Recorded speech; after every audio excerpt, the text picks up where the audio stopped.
All right, hey guys, welcome back to the channel. Great to be with you, Team Talk here at brushbeater.store. I, of course, Fancy Scout, got Danger Dave standing right here. And last video where we were doing a longer team talk, had a lot of great feedback from that. It's great to hear from all of you out there. One of the things that a lot of people picked up on, there were a couple of comments about this, and then, of course, as always, I get the full inbox, people over on the forum, forum.brushbeater.org, et cetera, and of course the email, that's always overflowing, the email inbox. Been all morning trying to get caught up on that as a never-ending cycle. But a lot of people were really fascinated by my thoughts on triggers, Yep. and specifically triggers in the AR-15. It's something that I said about how having a fancy trigger right out of the box is not going to make you a better shooter, at least in the near term. And I want to kind of quantify that statement a little bit. We've got 4 rifles up here. All of them are running a mil-spec trigger, and I want to elaborate a little bit on my comments about that. Um, First and foremost, when you are a new shooter or a newer shooter, and what I mean by that is, we'll say somebody who has less than 25,000 rounds down the tube. Okay, and I'm talking about your trigger time. And I don't mean on an individual weapon, but just the trigger time that you have on said platform, any said platform. That's kind of my 25K is kind of where I think that innate proficiency begins to be built, where you've done all the drills, mag changes, really you know how to do all the things with the AR by feel, essentially. And it's the same with handguns. It's the same with bolt guns. Pick the rifle platform, pick the weapons platform rather, and you're going to understand what I'm saying. Long-term shooters are probably going to be nodding their head to that. Novices are going to say what they're going to say, but that's my experience as being a lifetime shooter. Um, Talking triggers though specifically, once upon a time, I recall when I got back from my second deployment to Iraq, I wanted a 1911. I had been, I think I owned a couple of Glocks before that, Beretta 92, the good old M9 to maintain my own proficiency on stuff. But I got back from my second tour in Iraq, and I felt like I needed this really cool 1911, right?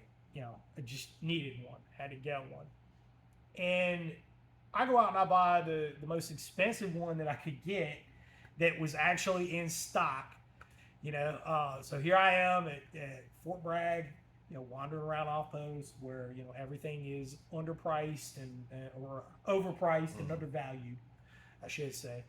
And I walk into Guns Plus right there in Spring Lake, and I buy a Springfield Armory TRP operator, thinking that it's going to make me a rock star with a 1911. Well, the opposite was the case. When I got it on the range and I'm shooting it, I didn't have the best results. One, because I'm not used to shooting a 45. Two, which is really more important, it wasn't the recoil or any of my fundamentals. They were all there. Instead, I had migrated to a new weapons platform that I wasn't familiar with. And I'm thinking that all of the bells and whistles that are on this weapon are going to make me a better shooter. And the reality is no, it doesn't, because you don't have the underlying skill to understand why those modifications are even made on that weapon. Yep. I'd have been a lot better off back in those days buying an inexpensive, like a Rock Island or something. Like $200, very entry level. Yeah. Just to familiarize yourself with the platform itself. Yeah, absolutely. And spending the rest of that money, I think on that TRP operator, even back then, I think I spent like $1,400 or something like that. And they were expensive even back in those days. But I would have been a lot better off keeping my weapons simple, spending the money on ammo and training time, right? which common sense would have told me to do. It's that fifth principle of patrol, right? Common sense, planning, recon, security, control, common sense, right? So let's kind of take that mentality to your fighting carbine. And when I was talking about triggers, one of the things that, especially with newer shooters that we get in class, guys want to, they want to trick out their weapon. They want to get the coolest thing that they can get. They want to, they want to buy all the things. And look, there's nothing wrong with that. Just understand that when you do that, it's not necessarily going to make you a better shooter. And in some cases, it can actually exacerbate issues that you're going to have. There has been running. Go ahead. So like people want to run foregrips just to have the foregrip. Well, that's one thing. I would say that's not as big of an issue as actually changing mechanical components to your weapon, to the manual of arms, right? To what's going on inside your weapon. And a trigger is a big part of that. A lot of people think that, putting a high-speed trigger in your weapon right out of the box, when you don't even have rounds down that tube, is going to somehow make you just so much better a rock star on the range. And that's just not the case. Here's the thing. Mil-spec trigger, what comes in, pretty much all your ARs out there, as I'm, looking at the gamut of, we've got, an entry-level Palmetto State gun here. We've got an IWI weapon here made in Pennsylvania. We've got a BCM here, right? And then, of course, PSA Saber, which has kind of been my go-to rifle a lot. This is the weapon that literally lives with me. Y'all are probably getting tired of seeing them in all the videos. But each of them are running mil-spec triggers. In this BCM, I've had a Geisley in here. Ran it for a while, ended up taking it back out.